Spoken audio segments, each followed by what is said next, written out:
Welcome to the deep dive. Today we are unpacking a document that treats the past not as, a dusty textbook, but as a literal high-stakes survival zone. Yeah, it's a completely different way to look at history. It really is. We're exploring this fascinating text called New Orleans Revealed, 1838 to 1839, A Time Traveler's Handbook by Derek Fitzgerald. Right. And for some quick context for you listening, this actually serves as a companion guide to Book 3 of his retrorsome sci-fi series. That one is called Las Vegas Revisited. Exactly. And the premise of that specific novel follows the protagonist, Will Patterson, on this, well, it's a 14-month rescue mission into the late 1830s to save his friend Charles Dameron. Right.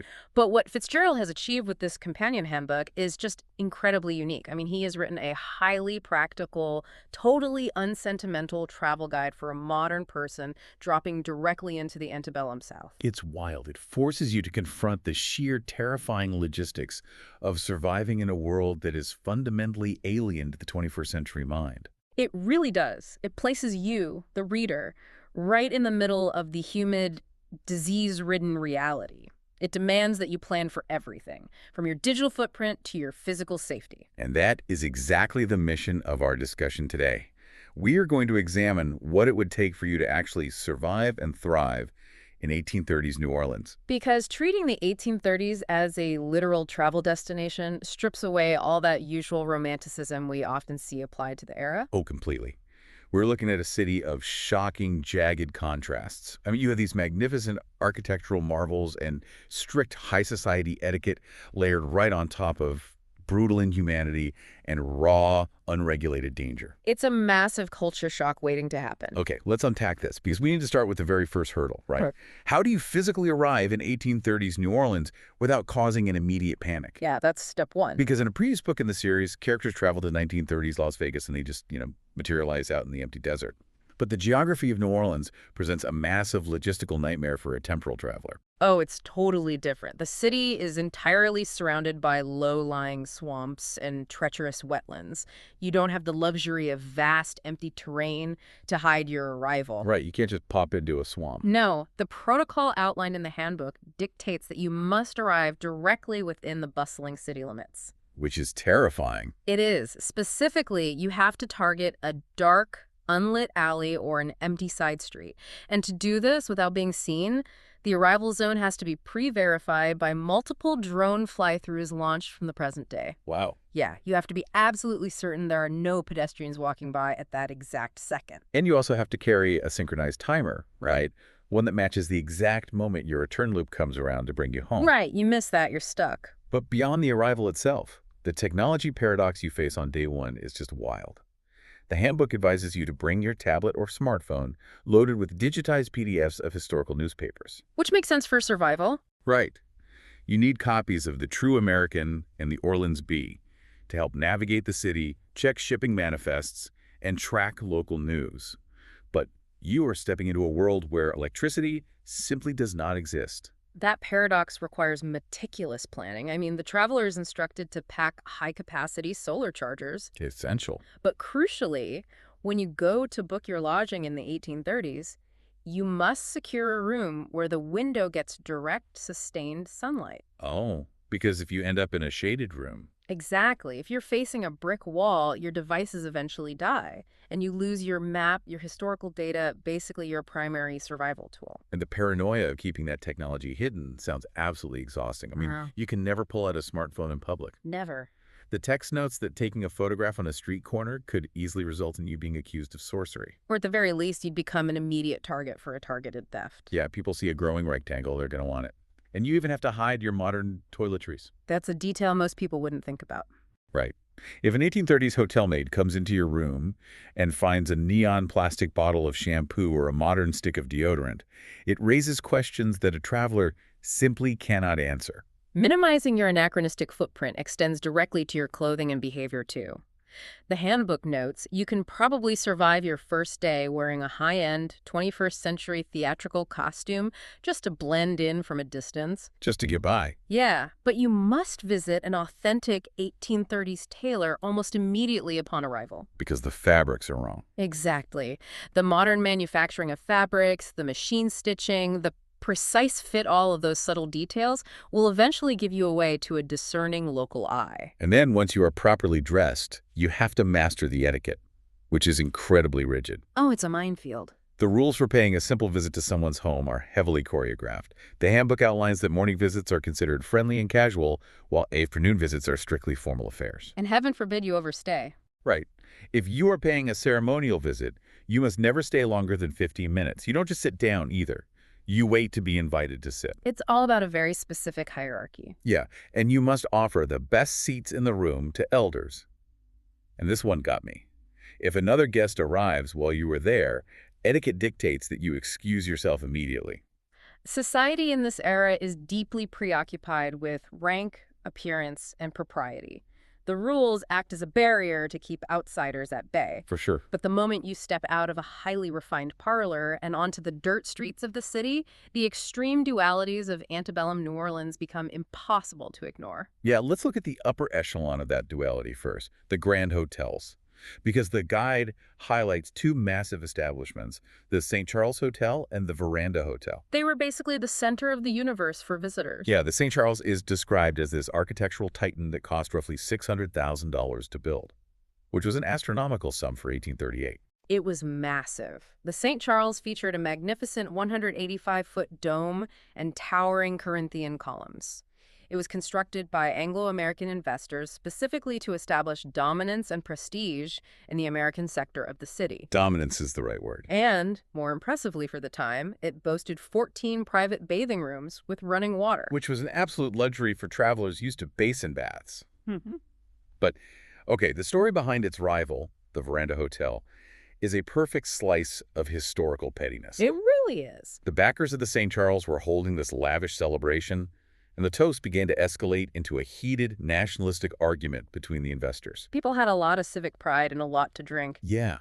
So an English-born investor named Richard Owen Pritchard became so enraged at his Irish counterparts that he stood up, cursed their hotel, and vowed to build his own. He literally financed the Veranda Hotel right across the street purely out of spite. Just out of spite. It's amazing. That competitive, fragmented nature really defined the city's elite. But, the handbook forces the reader to look beneath the polished marble and crystal chandeliers. Right, which brings us to the much darker side. Yes. This requires us to examine the darkest, most horrific reality of the era. New Orleans in the 1830s was the undisputed capital of the domestic slave trade. Approximately 1 in 3 residents in the city was an enslaved person.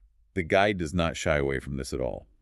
It explicitly warns the time traveler against booking a room at the St. Louis Hotel in the French Quarter. That's a crucial warning. Yeah, because while it rivaled the St. Charles in luxury and featured this stunning, ornate rotunda, that exact rotunda was the site of horrific public slave auctions. Right there in the open. The text outlines the chilling reality that staying there means you would be sipping coffee in the lobby while witnessing the buying and selling of human beings just feet away. If we connect this to the bigger picture, Fitzgerald uses this grim historical fact to establish the heaviest psychological burden placed on the time traveler. Yeah, the moral weight of it. The handbook explicitly states that a modern person traveling to this era cannot act as a hero. You are instructed to be a silent observer. Which would be agonizing. It would be. But attempting to intervene in these atrocities, or openly conveying modern human rights values, will either get you killed by the locals or catastrophically disrupt the timeline. And the guide extends that rule to your daily interactions, too.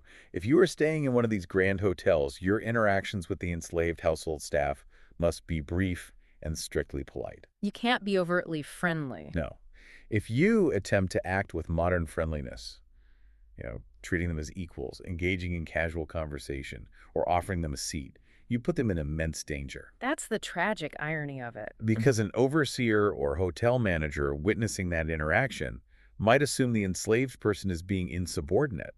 Your modern attempt at kindness could literally result in severe, brutal punishment for the servant. You have to completely bury your modern sensibilities just to avoid causing harm. The emotional compartmentalization required to navigate that environment would be staggering.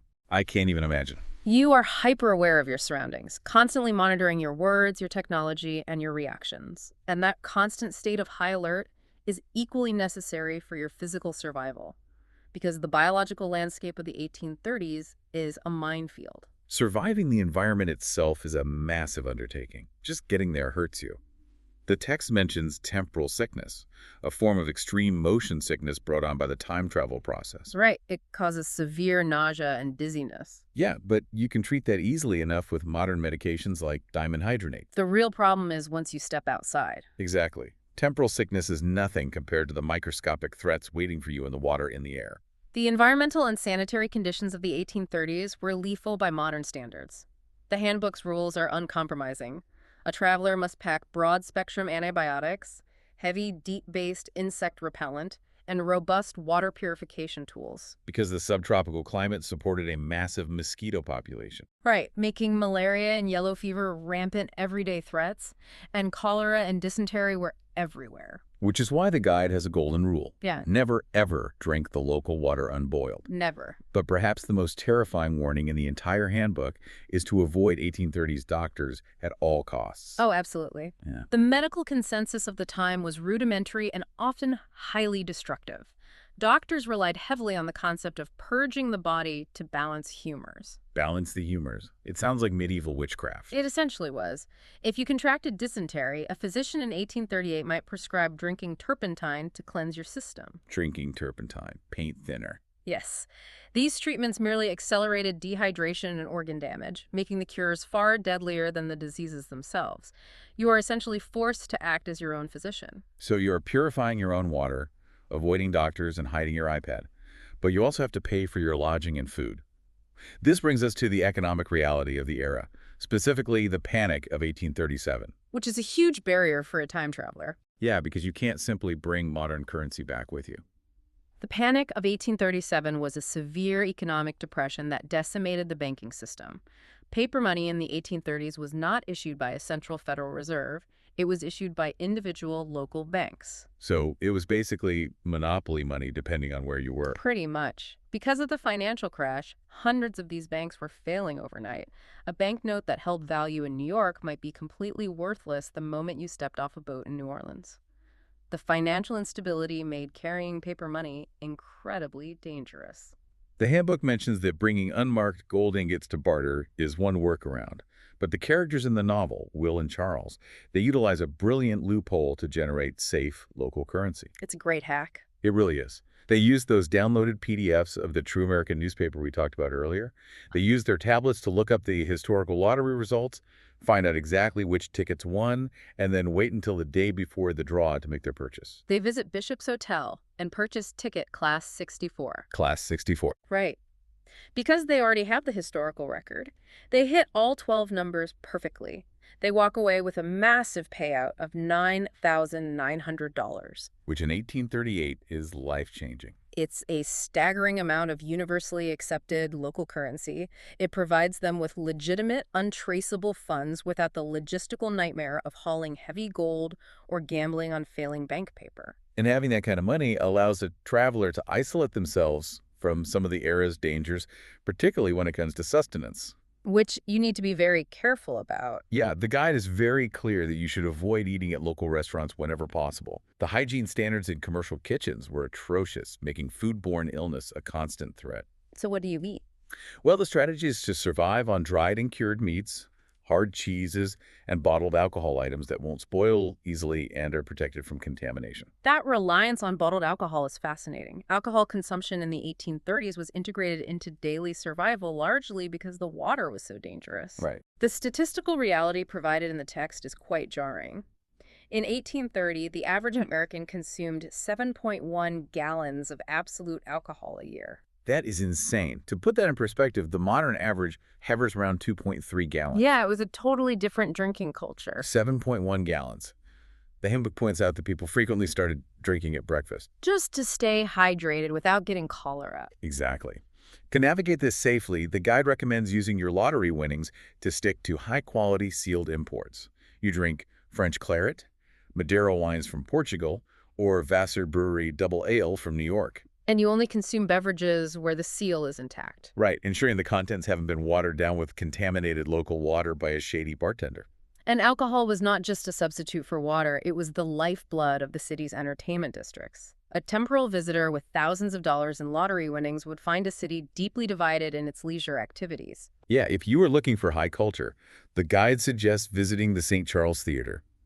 This place was a massive, opulent venue featuring a chandelier constructed from 23,000 crystal prisms 23,000. and illuminated by 176 gas jets.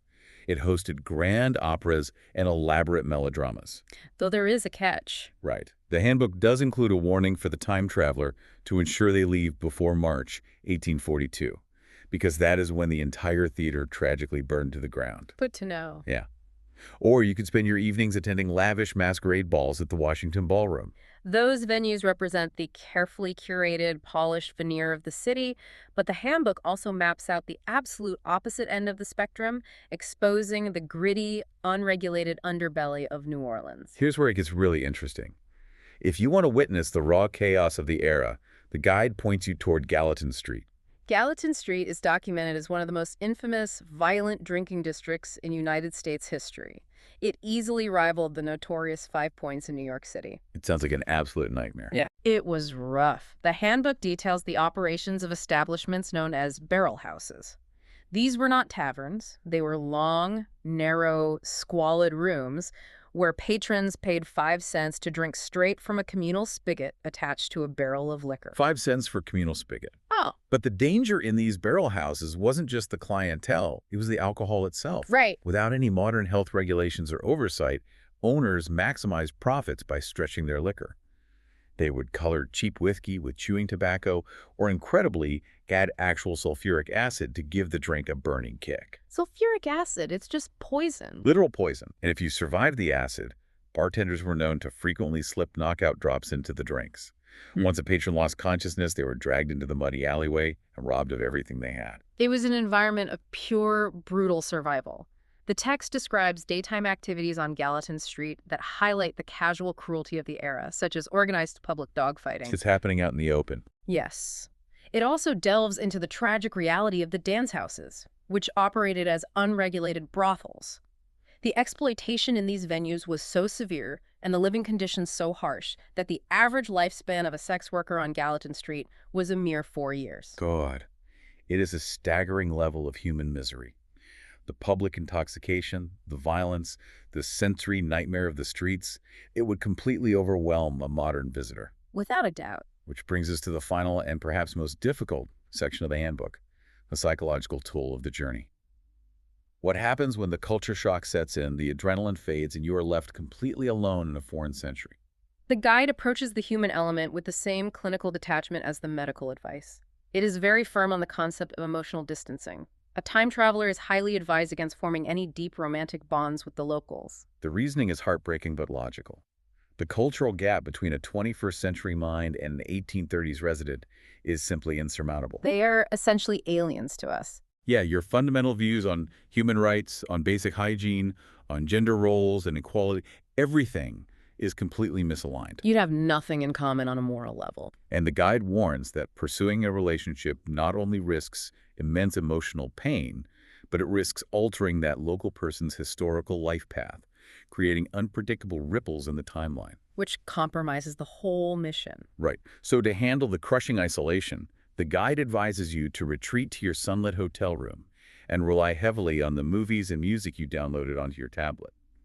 This raises an important question regarding contingency plans, though. A tablet is fragile. Very true. What happens if your solar charger breaks, or your screen shatters, or worse, your return window closes and you realize you are permanently stranded in the 1830s? That is the ultimate fear. The handbook emphasizes the absolute necessity of a physical, handwritten paper backup of your digital files. You need a physical journal filled with historical sports outcomes, lottery numbers, and broad economic trends. And it has to be encoded in a private shorthand. Yes, so that if a hotel maid or a local thief finds it, they can't read the future. That journal becomes your only insurance policy to generate wealth and survive if the technology fails. The guide also issues a stark, specific warning for female travelers regarding the possibility of being stranded. This part was sobering. It is. The handbook strongly advises bringing modern, long-term birth control to avoid pregnancy at all costs. In the 1830s, childbirth carried catastrophic maternal and infant mortality rates. Because of the lack of sanitation and medicine? Exactly. Without sanitation, antibiotics, or modern surgical intervention, a complicated pregnancy was frequently a death sentence. It is a harsh reminder of the acute physical vulnerabilities women faced during the era. So what does this all mean for us sitting safely in the present day?